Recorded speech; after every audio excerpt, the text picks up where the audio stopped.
um velho inimigo de Israel, que são os amalequitas. Os amalequitas são uma mistura de descendentes de Esaú com misturas sociais, psicológicas e até espirituais com os povos moabitas, amonitas, midianitas. Eles vinham dando trabalho para Israel desde o deserto, que o primeiro episódio está lá no livro de Êxodo, quando eles, digamos assim, pegaram Israel a furto. O povo estava lá cansado, eles, digamos assim, chegaram de costas e mataram muitos de Israel ali no deserto. E aí Deus havia dito em Deuteronômio, no capítulo 23, se não me engano, primeiro Deus já havia dito em Deuteronômio 20 como que o povo deveria agir em relação às guerras, ou o que fazer com os despojos, etc. No capítulo 23 Deus vai falar assim, olha, vocês não terão paz nem bem aos amalequitas para sempre, sobre pessoas que nem Deus quer, com quem nem Deus quer que a gente se relacione, e os porquês disso, né? Porque nós somos puristas nesse moralismo que acolhe a todo mundo, e somos puristas no sentido de querer julgar a Deus. Ser purista está longe de significar ser puro. O Senhor é puro, nós somos puristas, porque a gente usa da pureza para julgarmos os seus juízos, né? Mas a pergunta que fica é essa: por que Deus implicaria com um povo? Porque leia comigo o que Deus mandou Saul fazer com os amalequitas. Temos muitas coisas para vermos aqui. A primeira é isso: quem eram os amalequitas, né? Os amalequitas, eles tinham uma formação psicológica destinada a ser destruída, porque o nome amalequita se associava a alguma coisa ruim, né? Tinha a ver com alguma coisa que causava terror, porque eles usavam do terror para se impor sobre as pessoas. Então, eles tinham prazer no terrorismo. Parece com o pessoal do Brasil que assumiu o poder, que gosta de falar de arma, de terror, vem até com frases prontas do tipo bandido bom e bandido morto, mas eles aterrorizam pessoas, as pessoas têm que sair do país para escaparem do jugo deles. Os amalequitas tinham essa personalidade tão vil que eles só entenderiam a linguagem do troco à altura. É assim que vocês veem a vida? É assim que vocês veem exterminando, julgando? A gente fica assim, nossa, Deus mandou matar mulheres e crianças, mas eles faziam isso com outros povos. Então eles só entenderiam essa linguagem, de maneira que uma criança que sobrevivesse àquele extermínio, ela iria crescer para se tornar vingativa, porque mais ou menos assim, guardadas as devidas proporções, é mais ou menos o que determinados setores extremistas dos islamismos, né, que são várias correntes, mas alguns setores extremistas e terroristas fazem.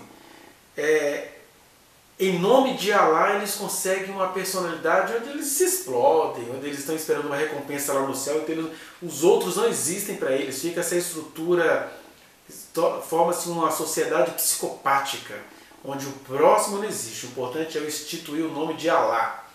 E assim faziam os amalequitas em relação às suas divindades. E Deus, sabendo disso, chega para Israel e fala, olha, vai chegar uma hora, quando vocês estiverem em paz na terra de vocês, em que é uma ordem minha, eu quero que vocês destruam os amalequitas. Essa era a ordem. E as pessoas assustam com isso. Como assim? Que Deus vai destruir os amalequitas? Sem entender que Deus estava de olho na subjetividade dos amalequitas, porque os amalequitas tinham a determinação pessoal de destruir povos. E não era um líder, era a formação das pessoas. As pessoas nem se enxergam assim, quando elas são assim, de maneira que só havendo uma intervenção para eles entenderem que um Deus maior do que o deles, né, na linguagem deles, os iria destruir. Então os amalequitas eram uma versão piorada espiritual dos cananeus. E o Saul vai conseguir esse feito aqui agora.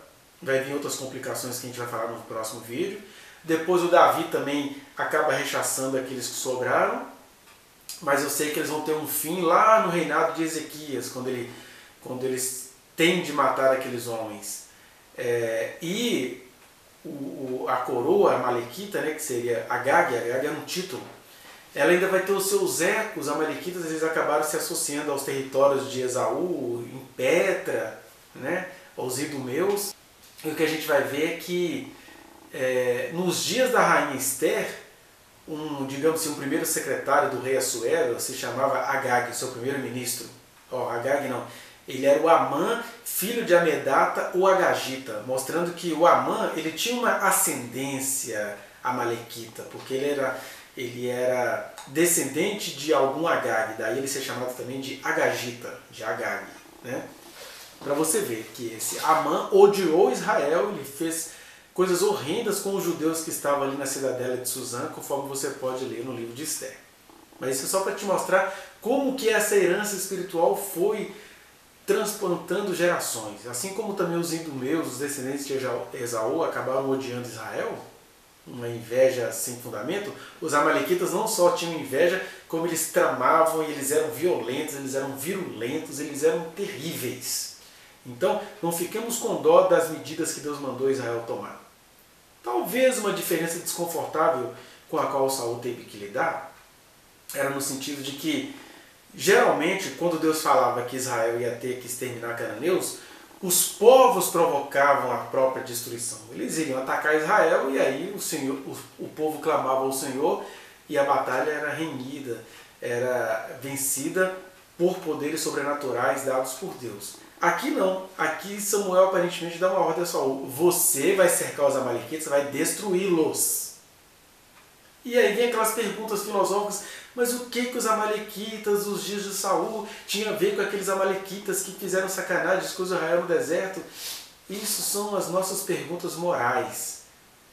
Quando Deus diz uma coisa, e aí é Deus, aqui não foi Samuel. Samuel recebeu uma palavra do Senhor e falou, olha, você vai ter de se antecipar a esse povo e você vai ter que cercá-lo e destruí-los totalmente.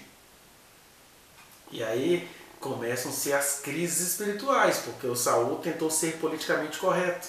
Porque a ordem acerca das guerras era, você pode matar homens e mulheres, etc., mas os animais deixa aí e não derruba as árvores, está tudo lá em Deuteronômio 20. Mas existiam situações, igual aconteceu com os cananeus, que Deus falava assim, tudo que tiver vida, não deixe vivo. Tudo que tiver vida, extermine. Porque naquela situação específica, única na história, teria de haver o extermínio daqueles povos, porque esta era a linguagem de evangelização que aqueles povos conseguiam entender.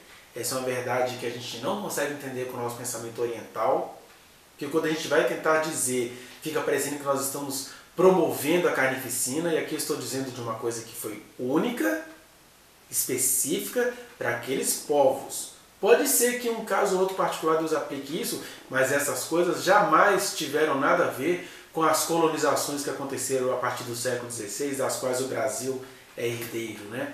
Essa colonização horrenda que criou esse país tão rico de natureza e tão alienado de coração. Isso não tem nada a ver com ordem divina, não tem nada a ver com o destino manifesto dos americanos, não tem nada a ver com o eurocentrismo que veio civilizar esses povos do hemisfério sul, nada a ver. Aqui era uma coisa específica, né? E era uma produção divina e não uma provocação humana. É isso. É até aqui que a gente pode ir. Agora, o que eu quero dizer aqui para você, vá no link que está aqui na descrição e acesse a reflexão na íntegra. Não se esqueça de dar o like nesse trechinho de vídeo, compartilhá-lo e se inscrever neste canal, apertar o sininho para você receber as notificações. Muito obrigado.